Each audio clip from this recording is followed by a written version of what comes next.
اور محمد و آل محمد صلوات۔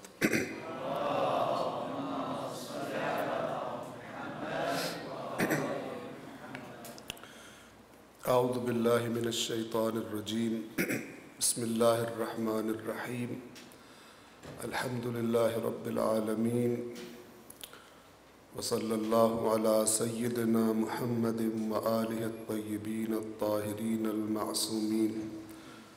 قال اللہ تعالی فی القرآن الحکیم وهو اصدق القائلین۔ اعوذ باللہ من الشیطان الرجیم، بسم اللہ الرحمن الرحیم۔ وَإِذْ أَخَذَ اللَّهُ مِيثَاقَ الَّذِينَ أُوتُوا الْكِتَابَ لَتُبَيِّنُنَّهُ لِلنَّاسِ وَلَا تَكْتُمُونَهُ فَنَبَذُوهُ وَرَاءَ ظُهُورِهِمْ وَاشْتَرَوْا بِهِ ثَمَنًا قَلِيلًا فَبِئْسَ مَا يَشْتَرُونَ لَا تَحْسَبَنَّ الَّذِينَ يَفْرَحُونَ بِمَا أَتَوْا وَيُحِبُّونَ أَن يُحْمَدُوا بِمَا لَمْ يَفْعَلُوا فَلَا تَحْسَبَنَّهُمْ بِمَفَازَةٍ مِّنَ الْعَذَابِ وَلَهُمْ عَذَابٌ أَلِيمٌ۔ صدق اللہ العلی العظیم۔ صلوات پڑھیے محمد و آل محمد۔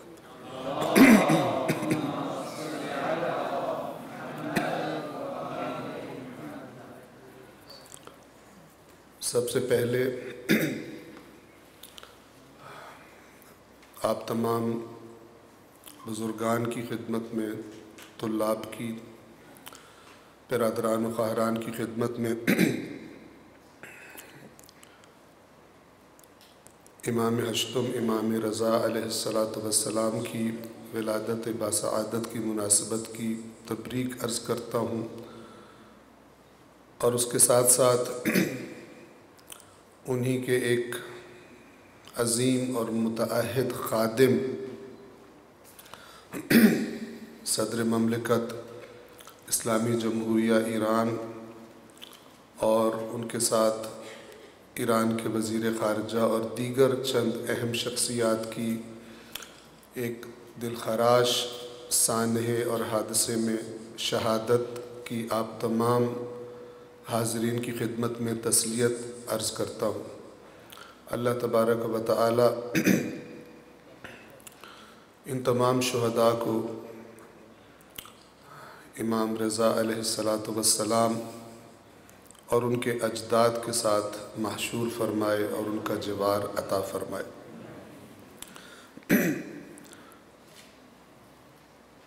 میں شکر گزار ہوں جامعۃ المصطفیٰ کے عزیزان کا کہ انہوں نے مجھ حقیر کو یہاں پر دعوت دی اور میں آپ کے سامنے حاضر ہوں چند منٹ کے لیے، اور اس موقع کو غنیمت سمجھتے ہوئے وَذَكِّرْ فَإِنَّ الذِّكْرَىٰ تَنفَعُ الْمُؤْمِنِينَ، یاد دہانی مومنین کو فائدہ دیتی ہے، اور اس باب سے کہ ہمارے ائمہ اطہار بعض اوقات اپنے اصحاب سے، اپنے سے بہت کم تر لوگوں سے کہا کرتے تھے مجھے نصیحت کرو، تو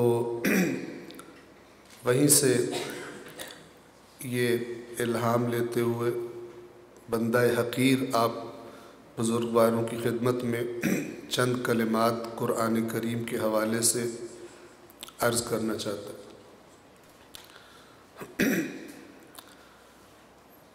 آپ کے سامنے میں نے سورہ مبارکہ آل عمران کی 2 آیات 187 اور 188 یہ تلاوت کی۔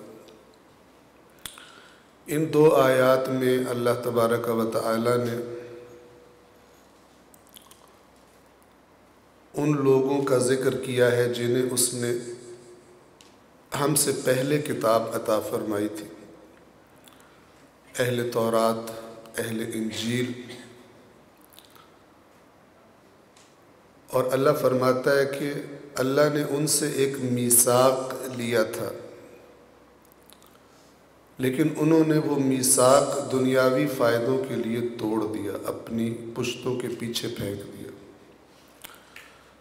اگر وہ اللہ کے میثاق پر عمل کرتے تو انہیں لگتا تھا کہ دنیاوی فوائد اور دنیاوی ثمرات انہیں حاصل نہیں ہوں گے، تو انہوں نے اس میثاق پر کمپرومائز کر لیا۔ قبل اس کے کہ میں آپ کی خدمت میں البتہ آپ مجھ سے انشاءاللہ بہتر جانتے ہیں، قبل اس کے کہ میں ان دو آیات کے باقاعدہ ترجمے اور مفہوم کی طرف آؤں، ایک نکتہ عرض کر دوں۔ میں ایک دفعہ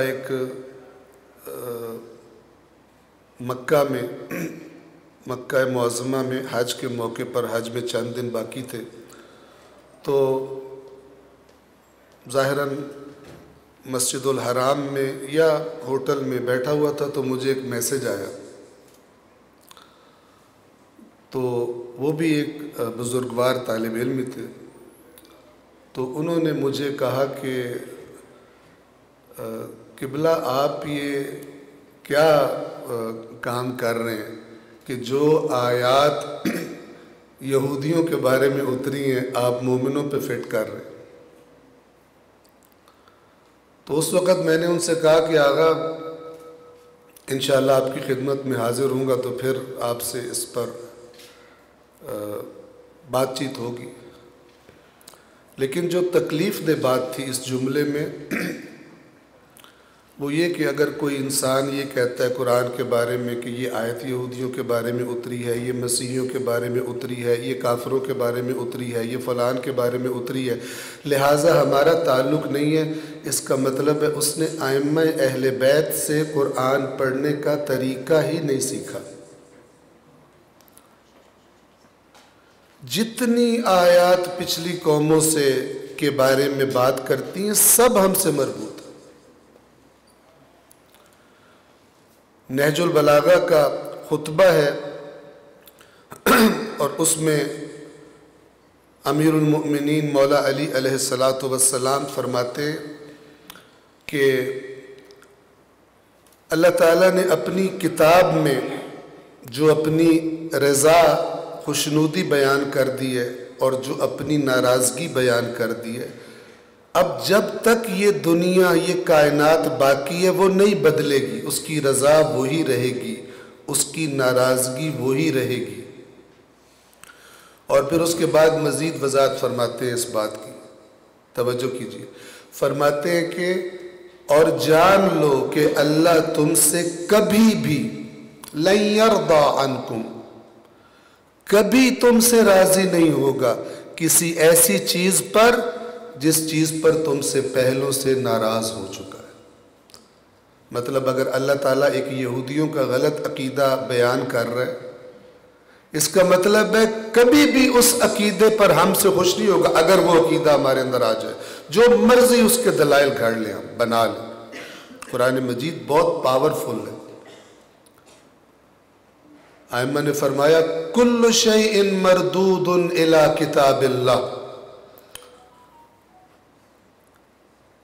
ہر چیز اللہ کی کتاب کی طرف پلٹائی جائے گی۔ ابھی آغا فرما رہے تھے ائمہ کے فرامین کیا ہیں قرآن پڑھنے کے بارے میں، میں خاص طور پر جو طلاب بیٹھے ہیں جو ابھی پڑھنے کی ایج میں، خاص طور پر ان کی خدمت میں عرض کروں،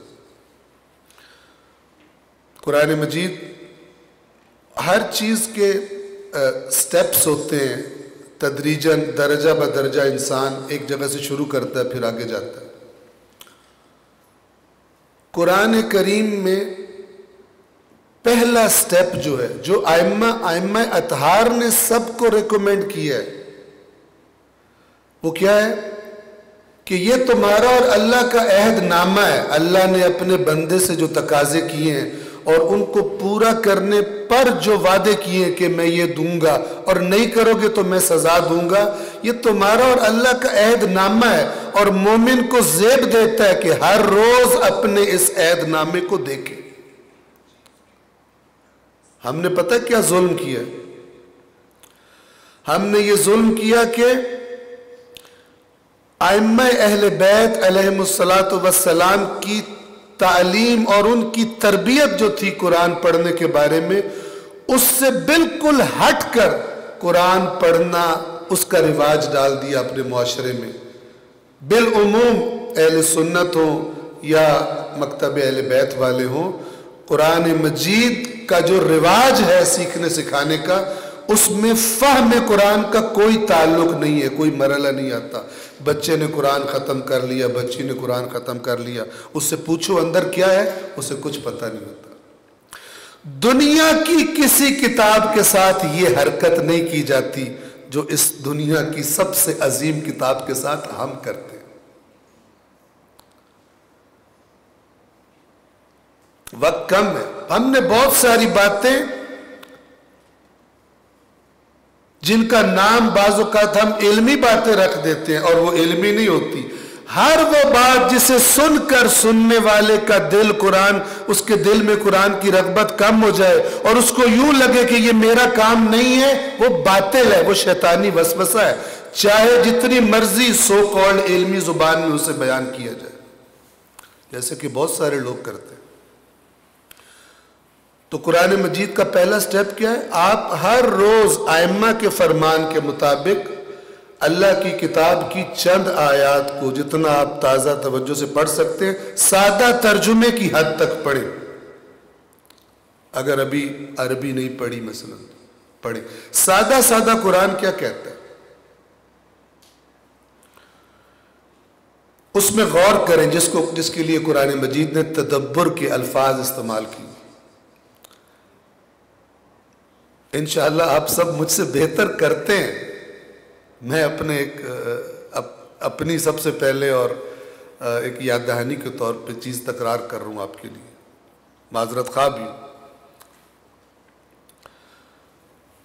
آپ اگر اس کو روٹین بنا لیں گے، اگر آپ روٹین بنا لیں گے تو کیا ہوگا؟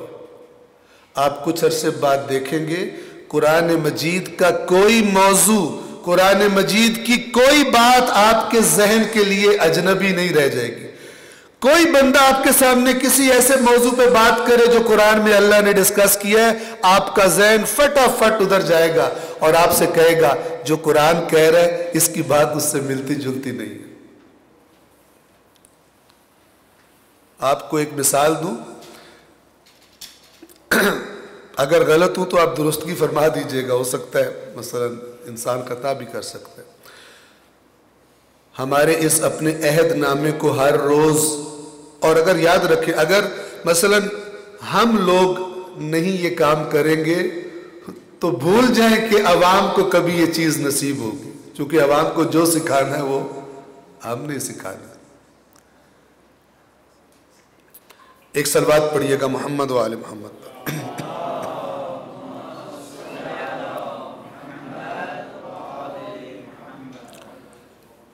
رہبر معظم انقلاب اسلامی، انہوں نے یہ بات کہی، ورنہ شاید کہنا بھی مشکل ہوتا. انہوں نے فرمایا کہ تدبر غیر از تفسیر ہے، اور تدبر در قرآن یہ سب کے لیے، اس کے لیے کوئی علوم فنون پڑھنے کی ضرورت نہیں، تخصص کرنے کی ضرورت نہیں. کیونکہ بعض اوقات ہم ہی میں سے بعض لوگ عوام جب قرآن پڑھنے کا کوئی کرتے تو کہتے تمہیں پتہ ہے قرآن پڑھنے کے لیے کتنے علوم آنے چاہیے. اس بیچارے کی وہی جان نکل جاتی.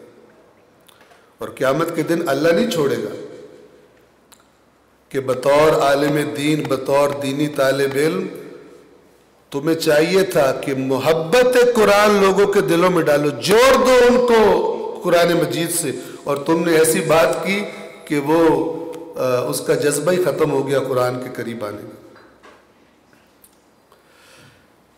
تو عرض کر رہا تھا آپ کی خدمت میں کہ یہ جو آیات ہیں اس میں اللہ تبارک و تعالی نے اہل کتاب سے لیے گئے ایک میثاق کا ذکر کیا. اور کوئی شبہ نہیں کہ جب یہ آیات نازل ہوئی اہل تورات اور اہل انجیل مراد تھے، کوئی شبہ نہیں. لیکن آج اہل قرآن مراد ہے. ہماری یاد ان قصوں میں عبرت ہے اولو الابصار کے لیے، اللہ تعالیٰ فرماتے. وَإِذْ أَخَذَ اللَّهُ مِيثَاقَ الَّذِينَ أُوتُوا الْكِتَابَ، اور جب اللہ نے میثاق لیا ان لوگوں سے جنہیں کتاب عطا کی تھی. کیا میثاق لیا؟ لَتُبَيِّنُنَّهُ لِلنَّاسِ. کتنی تاکید ہے، لام تاکید پھر نون تاکید ثقیلہ. سادہ آرام روان اردو میں تو اس کا ترجمہ بڑا مشکل ہے، اردو خراب ہو جائے گی. لیکن ہم کیا کہتے ہیں؟ اللہ نے اہل کتاب سے جنہیں کتاب دی تھی اپنی، ان سے عہد لیا کہ تم حتماً اس کتاب کو بیان کرو گے للناس، لوگوں کے لیے. آپ کے خیال میں کتنی مساجد ہوں گی پاکستان میں جہاں پر یہ کام کیا جاتا ہو، جہاں پہ اللہ کے اس میثاق سے وفا کی جاتی ہو؟ کتنے لوگ ہیں؟ ایک دفعہ رہبر معظم کے درس خارج سے پہلے، چند سال پہلے، آغا محسن قرائتی، انہوں نے ان سے تھوڑا وقت مانگا، انہوں نے دیا. انہوں نے کہا میں بات کرنا چاہتا ہوں. تو اس میں انہوں نے ایک بات کہی کہ ہر پیش نماز، ہر مسجد کے پیش نماز کو چاہیے کہ وہ، ان کے الفاظ یہ تھے، ترجمہ یہ قرآن ضرب دار بس سے، یعنی قرآن کا ترجمہ ضرب سے، ایک دو جملے وضاحت میں. نماز کے بعد اور کوئی باتیں کرنے کی جگہ ہر بندہ اگر یہ کام کرے اور یہ ایک نہضت، ایک تحریک کی شکل اختیار کرے، تو تب معاشرے میں عوام الناس میں قرآن مجید آنے والی صورتحال بنے گی. یہ وہ میثاق. لَتُبَيِّنُنَّهُ لِلنَّاسِ. تم لوگ، اب یہ جو للناس آیا ہے نا، کہ تم اسے حتماً لوگوں کے لیے بیان کرو گے، پتہ چل گیا کہ جن سے میثاق لیا ہے وہ عالم ہے. عوام الناس کے لیے تم بیان کرو گے قرآن، یہ اللہ کا میثاق ہے. اور پھر تاکید، وَلَا تَكْتُمُونَهُ، اور اسے نہیں چھپاؤ گے، جیسا ہے ویسا بیان کرو گے. پبلک نعرہ مارے یا ایک بھی نہ مارے، مجمع بولے یا چپ کر کے بیٹھا رہے، تم اس میثاق پر عمل کرو گے. آپ کو پتہ ہے کتنے خطیب ایسے ہیں 5-10 منٹ نعرہ نہ لگے ان کو پیٹ میں درد شروع ہو جاتی ہے، پھر وہ الٹے سیدھے جملے بولتے ہیں مجمع کی داد لینے کے لیے. اللہ سے داد لیں، مجمع سے کیوں داد لیتے ہیں؟ آپ یقین کریں کہ یہ داد دودھ کے ماحول نے آدھا بیڑا غرق کیا. سنجیدہ بات نہیں ہو سکتی، دین کے مسائل نہیں بتائے جا سکتے. آپ مجھ سے بہتر جانتے ہوں گے، آپ جائیں دیہاتوں وغیرہ میں، وہ قوم جو 2 مہینے دین سنتی ہے ممبر کے نیچے بیٹھ کر، 2 مہینے دین سنتی ہے، ان میں سے کتنے لوگ ہیں جن کو غسل بھی نہیں آتا، جن کو وضو بھی نہیں آتا، جن کو نماز ہی نہیں آتی، پڑھتے بھی نہیں ہیں. 2 مہینے. ابھی چند دن پہلے انگلینڈ سے ایک ڈاکٹر صاحب آئے تھے، وہ مجھے کہتے ہیں میں شاہ صاحب آپ سے ایک بات کو آپ ناراض تو نہیں ہوں گے؟ میں نے کہا جی کریں آپ بات. کہتے ہیں معذرت کہ میں ذرا کھلی بات کر رہا ہوں. تو وہ مجھے کہتے ہیں کہ میں یہاں انگلینڈ میں ہوتا ہوں، میں چائلڈ اسپیشلسٹ ہوں. تو میں نے کچھ عرصہ پہلے 2 ہفتے کا کورس کیا، ایک اسی اپنے شعبے میں 2 ہفتے کا میں نے کورس کیا. اس کے بعد جو میں بچوں کو چیک کر رہا تھا تو اس میں کافی امپروومنٹ آ چکی تھی، میں نے نئی چیزیں سیکھی تھی. آپ مجھے بتاؤ 2 مہینے قوم کو آپ بتاتے ہو قوم میں کیا بہتری پیدا ہوتی ہے؟ کبھی کسی نے سروے کیا ہے اس محرم اور سفر کے بعد کون سی چیزیں بہتر ہوئی ہیں؟ 2 مہینے دین سیکھنے کے کسی اور قوم کو اللہ نے عطا نہیں کیے، کسی اور قوم کو اللہ نے عطا نہیں کیا. آپ مجلس میں چند آیات قرآن کی پڑھیں، کیونکہ میرے ساتھ یہ کئی دفعہ ہوتا ہے. تو کوئی آ کے کہتا ہے قبلہ صاحب یہ قرآن جو ہے یہ ممبر کا موضوع نہیں ہے، یہ مسجد کا موضوع ہے. کس نے سکھایا ہے؟ کس نے سکھایا؟ آپ نے اعلانات سنے ہوں گے، اب فلان خطیب اعظم آئیں گے اور آ کر کیا کریں گے؟ فضائل و مصائب بیان کریں گے. کبھی آپ نے سنا ہے فضائل و تعلیمات و مصائب اہل بیت؟ غائب ہی کر دیں.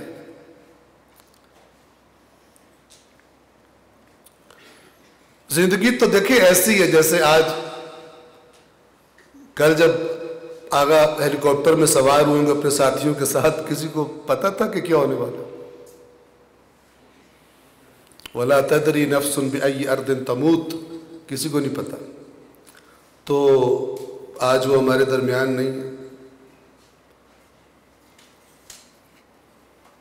پھر اللہ تبارک و تعالی فرماتا ہے فَنَبَذُوهُ وَرَاءَ ظُهُورِهِمْ، ان لوگوں نے جن سے اللہ نے میثاق لیا تھا، نبذا آپ جانتے ہیں مجھ سے بہتر، کسی چیز کو حقیر سمجھ کے پھینک دینا. مطلب آپ نے جیب میں ہاتھ ڈالا تو اندر پرانا ٹیشو پڑا تھا، آپ نے ایسے پھینک دیا. مثلا نبذا فَنَبَذُوهُ وَرَاءَ ظُهُورِهِمْ، اس اللہ کے میثاق کو اٹھا کے انہوں نے پس پش پھینکا. اتنا خطرناک کام کیسے کر لیا، اللہ کے ساتھ ٹکر کیسے لے لی. تو اللہ تعالیٰ فرماتا ہے وَاشْتَرَوْا بِهِ ثَمَنًا قَلِيلًا. شاید عوام کو اللہ کی کتاب کی سیدھی سیدھی باتیں پسند نہیں آتی تھی، تو انہوں نے کہا کہ گزارا کیسے ہوگا، گزارا کیسے ہوگا. تو انہوں نے آہستہ آہستہ پھر اللہ کی کتاب کی وہ باتیں، یہی ہوا ہوگا، اللہ کی کتاب کی وہ باتیں جس میں سخت وہ پی جاتے ہوں گے اور جن میں خوشخبری ہیں وہ سناتے ہوں گے. میں عرض کر رہا تھا قرآن مجید کی مہجوریت کا ایک نقشہ اگر آپ کے سامنے، اگر غلط ہو تو اصلاح کر دیجیے گا میری. ایک طالب علمی بحث ہے، کوئی باقاعدہ سے تقریر نہیں ہے. اگر آپ قرآن مجید کو پڑھیں، قرآن کی آیات ہمیں آخرت سے، قیامت سے بہت ڈراتی ہیں. جہاں پر آپ پڑھیں گے نا قیامت کا ذکر، خوف دلایا ہوگا. حتیٰ کہ مثلا سورۃ المعارج میں بتایا گیا کہ جو لوگ جنت میں جا رہے ہوں گے یہ کون لوگ، ان کی صفات بتائی. مثلا کہا کہ الا المصلین، نمازی جو ہے وہ نہیں جائیں گے جہنم میں، وہ پریشان نہیں ہوں گے. الذین هم علی صلاتهم دائمون والذین فی اموالهم حق معلوم للسائل والمحروم والذین هم من عذاب ربهم والذین یصدقون بیوم الدین. یہ دنیا میں یہ ایسے تھے، والذین یصدقون بیوم الدین، کیسے تصدیق کرتے تھے؟ ان کو ان کے خطیبوں نے دوزخ کا خوف، آخرت کا خوف دلوں سے نکالا نہیں تھا، یہ ڈرتے تھے. والذین هم من عذاب ربهم مشفقون ان عذاب ربهم غیر مأمون. ان کے عذاب، رب کا عذاب ہے ہی ایسا کہ کوئی یہ نہ کہے کہ میں بچ گیا ہوں، مجھے نہیں ہوگا. آج ممبروں پہ پورا زور لگا رہے ہوتے کہ تمہاری تو جنت پکی ہے، تم تو پار ہو. یہ خلاف قرآن ہے اس طرح بیان کرنا، خلاف ہے. جب فکر کی بنیاد اللہ کی کتاب سے نہیں بنی پھر ہمیں پتہ بھی نہیں چلے گا کہ ہم کون سی بات خلاف قرآن کر رہے ہیں. لیکن اگر ذہنوں میں قرآن مجید ہوگا، جو میں نے عرض کیا، جو ائمہ کی نصیحت اور تاکید ہے، ہر روز پڑھیں اپنے عہد نامے کو، آپ کے ذہن میں انسٹال ہو جائے گا، جیسے سافٹ ویئر انسٹال ہوتا ہے نا، اور پھر یہ خود فلٹر کرے گا چیزوں کو. آپ کو کرنے کی ضرورت نہیں ہوگی، خود بتائے گا، خود بولے گا یہ بات ٹھیک ہے، یہ بات ٹھیک نہیں ہے. وَاشْتَرَوْا بِهِ ثَمَنًا قَلِيلًا، پیسے کھانے پہ لگ گئے. اور اللہ کی کتاب بیان کرنے سے ملنے مشکل تھے، جس طرح ویسے چاپلوسیاں کرنے سے ملتے ہیں اس طرح اللہ کی کتاب بیان کرنے سے نہیں ملنے تھے. فَبِئْسَ مَا يَشْتَرُونَ، تو کتنی بری چیز ہے جو یہ خرید رہے ہیں، یہ جو ثمناً قلیل لے رہے ہیں. قلیل آخرت کے بدلے میں قلیل. وہ کہتے ہیں ایک خطیب کو کوئی دعوت دینے کے لیے گیا تو اس نے بہت زیادہ پیسے مانگ لیے. تو اس نے کہا جی میں غریب آدمی ہوں، ہماری انجمن ہے، سال بھر چندہ کرتے ہیں عزاداری کے لیے، اتنے پیسے مانگ لیے. اس نے کہا جاہل آدمی قرآن پڑھ، اللہ تعالیٰ قرآن میں فرماتا ہے لا تشتروا بآیاتی ثمنا قلیلا، میری آیات کے بدلے میں تھوڑے پیسے مت لیا کرو، جا پہلے قرآن پڑھ. اللہ تعالیٰ کہہ رہا ہے زیادہ پیسے لیا کرو. اس طرح کے بھی ہوتے. بہرحال اگلی آیت، میں بات تمام کروں. لا تحسبن الذین یفرحون بما اتوا، بہت غور سے سنیے گا. لا تحسبن، ہرگز سوچنا بھی مت. کن کے بارے میں؟ الذین یفرحون بما اتوا، وہ لوگ جو بڑے خوش ہیں جو انہوں نے کیا ہے.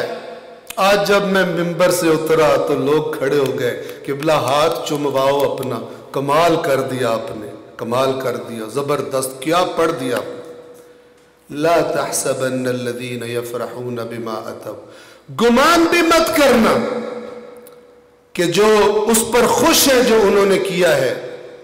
وَيُحِبُّونَ أَن يُحْمَدُوا بِمَا لَمْ يَفْعَلُوا, اور ان کو بڑا اچھا لگتا ہے کہ ان کی اس بات پر تعریف کی جائے جو انہوں نے کی نہیں ہے, اس کام پر ان کو ان کی حمد, ان کی مدح کی جائے جو انہوں نے کیا نہیں ہے. کون سا کام؟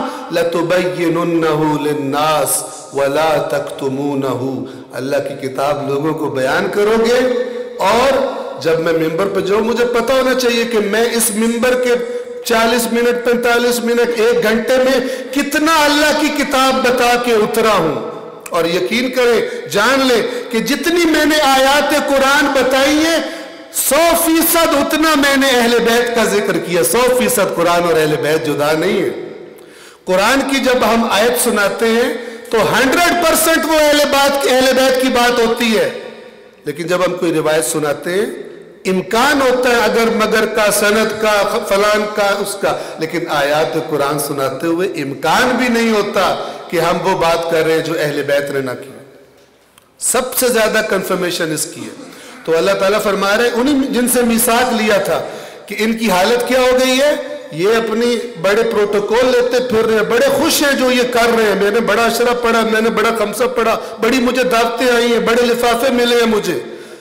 لا تحسبن الذين يفرحون بما اتوا ويحبون ان يحمدوا بما لم يفعلوا. اللہ کہہ رہا ہے جس کام پہ اصل میں تعریف ہونی تھی وہ تو تم نے کیا ہی نہیں. وہ تو تھا لتبيننه للناس ولا تكتمونه فنبذوه وراء ظهورهم. تو پھر اللہ فرماتا ہے فلا تحسبنهم بمفازة من العذاب, گمان بھی مت کرنا کہ یہ عذاب سے بچ گئے. پروٹوکول تو دور کی بات, دنیا چند دن کی. انہوں نے اللہ کا پیغام امانت لوگوں کو نہیں پہنچائی, ورثۃ الانبیاء والا کام نہیں کیا. نبی اللہ کی کتابیں پہنچاتے ہیں. آخری بات کے طور پہ چند سال پہلے آیت اللہ سیستانی دامت برکاتہ ان کی خدمت میں حاضر تھا, تو میں نے آغا سے کہا چند سوال کرنے, تو کہتے کرو. تو میں نے کہا کہ آغا فارسی میں نے کہا آغا میں قرآن کے درس دیتا ہوں, تو آپ کی محبت اللہ تعالیٰ نے لاکھوں کروڑوں لوگوں کے دلوں میں اور عقیدت ڈالی ہے, چند جملے آپ قرآن کے بارے میں مجھے بول دیں تو میں بھی جہاں جاؤں گا لوگوں کو آپ کا نام لے کے سنایا کروں گا کہ آیت اللہ سیستانی نے یوں فرمایا تھا. تو کہتے ہیں کہ جو انہوں نے فرمایا, نمبر 1 کہتے ہیں کہ سب سے پہلی بات یہ ہے کہ اسلام کی بنیاد قرآن پر قائم ہے. 1 2 اللہ کے رسول کا اصل کام, غور سے سنیے گا, اللہ کے رسول کا اصل کام لوگوں کو قرآن سنانا تھا. یتلو علیہم آیات. اس کے بعد اہل بیت اطہار کا اصلی ترین کام, کار اساسی شان, گفتن قرآن بود, تعلیم, قرآن کی تعلیم دینا تھا. اور پھر فرمایا کہ ان کے بعد جو بھی صحیح عالم ہے ان کا خدمت, ان کے نقش قدم پر چلنے والا ہے, اس کا بھی اصل کام اللہ کی کتاب کا بیان ہونا چاہیے, ورنہ وہ ان کا پیروکار نہیں ہے. تو بہت سارا آپ کا وقت لیا, کوئی غلطی یا کوئی خطا ہو تو انشاءاللہ متوجہ فرمائیے گا. اور اللہ تبارک و تعالی سے دعا ہے کہ ہم سب کو خادمان قرآن و خادمان اہل بیت علیہم السلام, یعنی خادمان ثقلین میں اور متمسکین ثقلین میں اللہ تبارک و تعالی شمار فرمائے. والسلام علیکم ورحمۃ اللہ وبرکاتہ.